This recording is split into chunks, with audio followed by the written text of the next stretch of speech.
এখানে যে একটা টেবিল আছে এটা হলো profit loss report in millions, এখানে দেয়া আছে।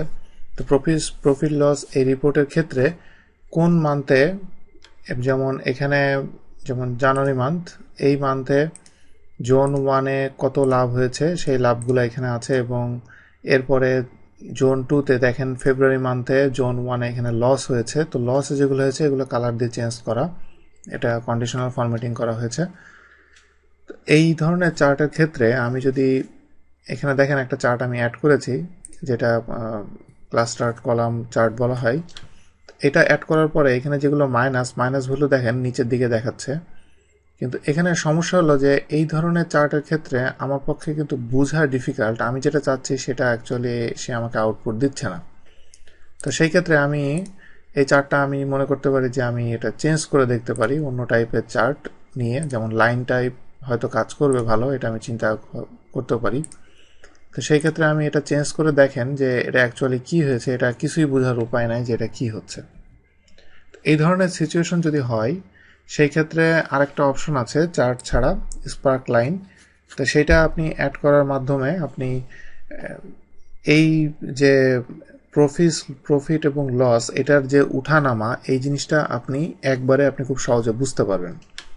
এটা বুঝতে পারতাম, এটা ইনসার্ট করতে গেলে ইনসার্টের ভিতরে যে দেখেন চার্টের ডান দিকে স্পার্ক লাইন আলাদা কিছু অপশন আছে। তো সেটা করতে গেলে আমাকে যেটা করতে হবে, প্রথমে আমি একটা কলাম আমাকে ফুল সিলেক্ট করতে হবে, যেটার উপর বেস করে স্পার্ক লাইনটা তৈরি হবে। এখানে 3 ধরনের স্পার্ক লাইন তৈরি হয়। তা আমি এখানে প্রথমে এটা সিলেক্ট করার পরে আমি line type spark line select করলাম। লাইন টাইপ স্পার্ক লাইনের ক্ষেত্রে প্রথমে আমাকে ডাটা রেঞ্জ সেটা এখানে সিলেক্ট করতে হবে, যেটা আমি অলরেডি আগেই সিলেক্ট করে রেখেছি। এরপরে এই স্পার্ক লাইনটা কোথায় হবে সেই লোকেশন রেঞ্জটা আমাকে দিতে হবে।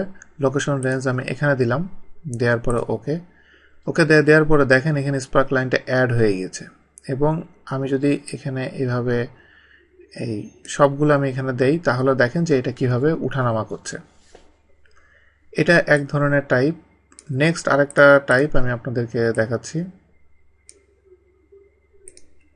এটাকে বলা হয় কলাম টাইপ।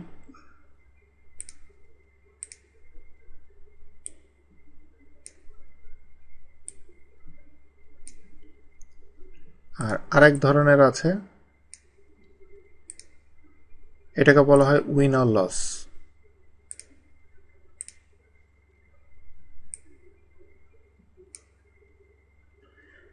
এখানে উইন অর লস বলতে যেটা বোঝানো হচ্ছে যে এখানে যদি আপনার এখানে ব্যাপার হলো যে ইয়েস অর নো, লাভ হয়েছে কি হয় নাই, এই ধরনের আপনার যদি অপশন আসে যে আপনার প্রফিটে যদি এমন দেখানো, মানে এটা ইম্পর্টেন্ট হয় যে আপনাকে জাস্ট এটা বলতে হবে যে এই মাসে আমার কি লিটল লসে আছে না লাভে আছে, কতটুকু লস কতটুকু লাভ সেটা ইম্পর্টেন্ট না।